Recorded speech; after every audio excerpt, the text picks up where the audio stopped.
মাগুরাতে গইটা গো গেল নতুন কাহিনী, সারা বিশ্বের মানুষ জানে তোমরা কে হই জানোনি। 8 বছরের শিশু আসিয়া গেল বইনের বাড়ি, ফিরা তো আর হইল না তার নিজেরও না এই বাড়ি। জানলে কি আর যাইতো আসিয়া সেই না তার বোনের বাড়িতে, গেলে দর্শন হইব জানলে যাইতো না সে বোনের বাড়িতে।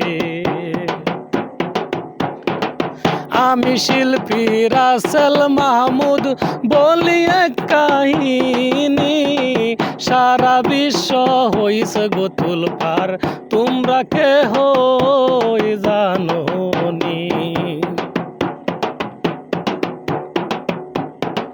ব্যালেট দিয়া কি করিল আসিয়ার সাথে, কেমন কইরা করলো গো এসব জ্বালা বলা তো যায় না এই মুখে। 5 তারিখে মার্চ মাসের সকাল বেলা 11টায় আসিয়ারে লইয়া গো গেল মাগুরার এক ডাক্তারখানায়। ডাক্তারখানায় 3-4 দিন যাবত কাতরাইতে কাতরাইতে 13 তারিখ বিকাল বেলা গেল আসিয়া পর পারে। বাংলাদেশের সরকারের কাছে একটা দাবি জানাই, দয়া কইরা দর্শনকারীর ফাঁসি যেন তাড়াতাড়ি হয়।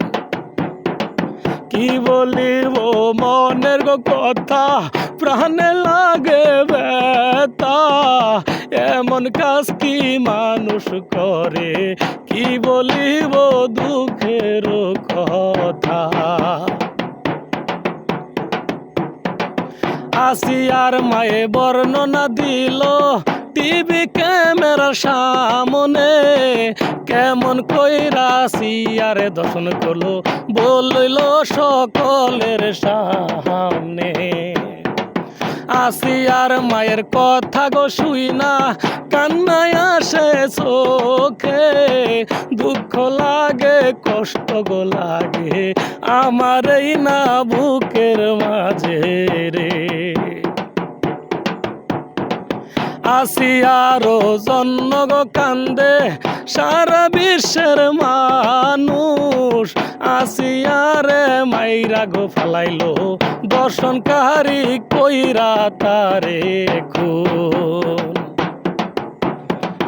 আসিয়ার মা আর গো বলল সকলের সামনে, ফাঁসি দিয়া মারছে গো তারে বলিল সে আসিয়া রে।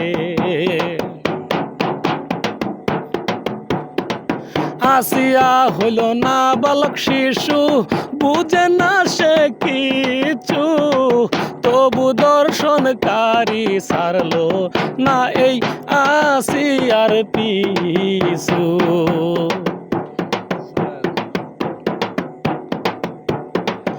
আসিয়ারও সাথে ভাই তারা কি কাজ করিল, আসিয়া জানে শুধু আর আল্লাহ, আর কেউ জানে না রে। এই ঘটনা শোনার গো পরে মনে কোনো শান্তি নাই, একটা কথা বলি আমি দর্শনকারীর ফাঁসি চাই রে। শুনলে পরে আসিয়ার ওই করুণ কাহিনী, পারি না গো দইরা গো রাখতে আমার চোখের পানি হায় রে।